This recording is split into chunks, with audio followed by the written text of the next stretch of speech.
Any other question, mashallah? Yes, brother. Brother, what is the ruling on using of condoms as the zygote is not firm? As the Zygote is not firm. brother has a question, what is the ruling of using a condom since the zygote is not formed? Why you want to use a condom is required? Basic question. Why do you want to use a condom is the first question, then I can say whether it's allowed or not allowed. Normally. So like that there are certain things, for example sugar normally is allowed, but if you are having diabetes, haram for you. If you have too much, you'll kill yourself, it's suicide. Limited fine. So as the Quran says that eat what is good for you. So if you are having diabetes, sugar is not good for you. Otherwise sugar is good. The same way, why do you want to use is very important. Now this question would mainly go in family planning. The question, if you understand the answer of family planning, which I have given in detail in many of my talks, the answer is very long. That as far as family planning is concerned, that can a person do family planning? The word family planning is a very big terminology. And all the scholars, all the fuqahas agree, the Quran clearly says in Surah Anam chapter 6, verse number 151, and Surah Isra chapter 17, verse 31, that kill not your children for want of sustenance. For it's Allah subhanahu wa ta'ala who will give sustenance to you and your children. So based on this verse of the Quran, everyone agrees that abortion is haram. And the Quran says in Surah Rum, chapter number 30, verse number 30, that do not change the physiology of your body. So it is unanimously agreed amongst all the scholars that abortion is haram. Any permanent method of family planning, vasectomy, tubectomy is haram, unless there is a need. For example, if the life of the mother is in danger, where the doctor says that she has had multiple cesarean sections, she has had 4 or 5 cesarean sections, and one more cesarean section would be detrimental to her life, she may lose her life, then as a last resort, tubectomy can be done, abortion can be done. Similarly, the doctor says that she has a heart problem and she cannot take the strain of her delivery. And if she gives birth to a child, she may die. Under this condition, even the permanent method is permitted, even abortion is permitted, because the Sharia says, let a small loss take place to prevent a big loss. Now here the big loss is the life of the mother, the small loss is the child. So Islamic Sharia says, let a small loss take place to prevent a big loss. So in this there are no two doubts about it. As far as temporary methods are concerned, there is difference of opinion. And the most common temporary method used is the copper tea. Now when a person uses a copper tea, basically, what happens? That the sperm and the ovum is already united and the zygote is formed. It is not contraception, it is contra-implantation. The zygote is prevented to cling on the uterine wall. So when we learned in the medical college, it was called as a contraception. The right word is contra-implantation, because conception has already taken place. So it's not a contraception, it's a contra-implantation. That means, if you think a bit ahead, it is nothing but very early abortion, which again is haram as per the verse of the Quran. As far as oral pill is concerned, again, it changes physiology, so that also most of the scholars agree it is wrong. The difference of opinion may come in condom, or it may come in diaphragm. At the time of the Prophet, the people who used to practice coitus interruptus. And when the people used to practice coitus interruptus, and when a Sahaba told the Prophet, he was silent. Now based on this hadith, some of the scholars say, because the Prophet was silent, that means he gave permission. Other group of scholars say, because silent, he didn't give permission. Anyway, no one says that coitus interruptus is prohibited. Recently, in the Times of India, there was an article that if coitus interruptus is done properly, that is breaking the act of the sexual intercourse, before the ejaculation comes out, if you stop and let the ejaculation go out of the body, rather than into the body of the wife, it's called as coitus interruptus. The research says the difference between the failure rate of a condom is 18% and failure rate of coitus interruptus is 17%. What are the reasons we want to do coitus interruptus or a thing? It is not considering of AIDS. AIDS is not a different concept, we'll come to it later on. As far as family planning is concerned, to prevent a conception. The failure rate, what we realize, why the failure rate in a condom is about 18%. Why? There may be a leak in the condom, but not that 18% of the condoms are leaking, no. The leakage may be 1%, 2%, I haven't done a survey, but it is very little. But maybe the condom is not put properly, or maybe that when the condom is worn, but it remains in the body of the wife and then the whole thing is useless. So various things can take place, so the failure rate goes to 18%. In coitus interruptus, if done properly, the failure rate is 17%. So if coitus interruptus is done, taking the safe periods into consideration, that immediately after the menstrual cycle, the first few days are safe, and immediately after the cycle starts, 13, 14, 15 days, there's a rate into conception, the more chances. I mean, you can give a medical lecture on this also, time doesn't permit me. I don't know where to go more in detail. Every question I can pick half an hour. So based on this, why you want to do is important. But the research is changed. Some research say, no, we don't agree with it. But they are researches. Right? So as far as coitus interruptus is concerned, no scholar says it's haram. But as far as condom is concerned, there are scholars who differ. Coming back to basic question, why do you want to do family planning? If you are wearing a condom to prevent sexually transmitted diseases, that is only something haram. That only comes when you do with those who are not life partners, right? If you keep on changing partners, then you may require that to prevent AIDS, prevent STD. I'm sure your questions are based on that. It's not based on that, right? It's with the wife only, no? So then fine. So here the question of wearing a condom for sexually transmitted disease doesn't arise here in your question.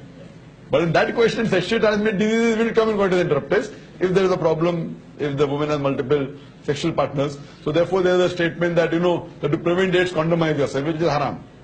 I mean, haram means you don't have only this illicit sex. So to say that don't do adultery to prevent AIDS, they say condomize yourself to prevent AIDS. Anyway, that's another question. Coming back to basic question, that why do you want to do family planning? Now basically you can categorize all your reasons in two broad categories. One may be is because we are poor, we may not be able to look after many children. And the second reason may be, no, I want to have spacing between my children, I want to make them doctors and engineers. So, ek ke baad abhi nahi, do ke baad kabhi nahi. I'll have some spacing, 5 years gap, 3 years gap.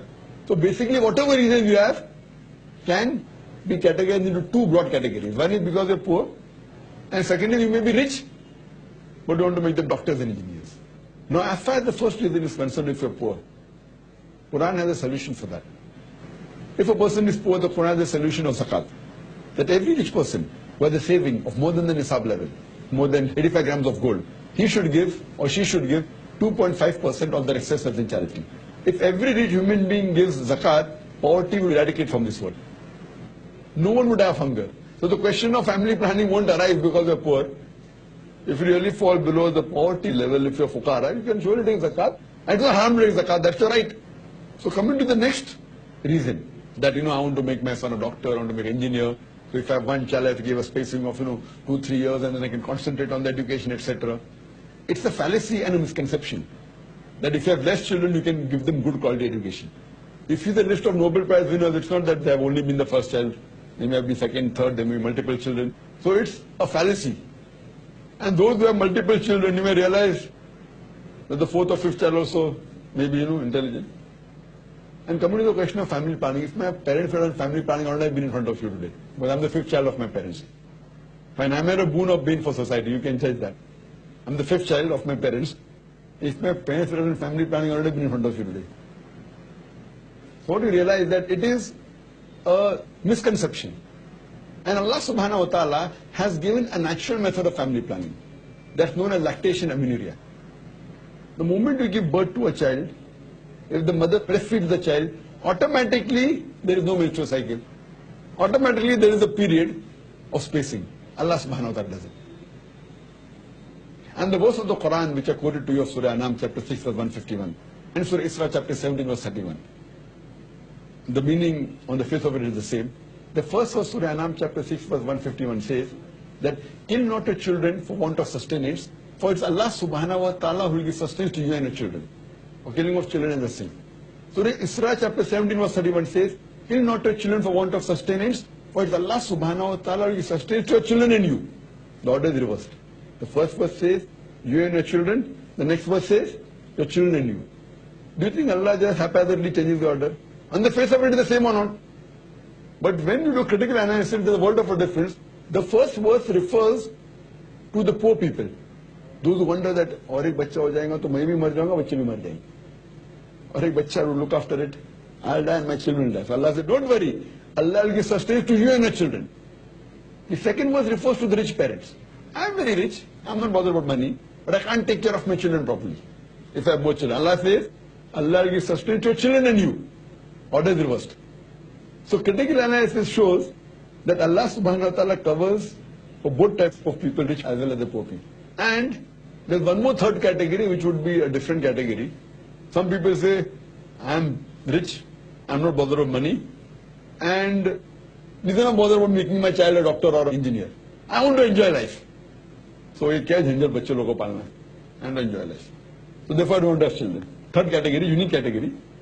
So I say even for you, even for this third unique category, I say marry fast, have children, they will sit on a business.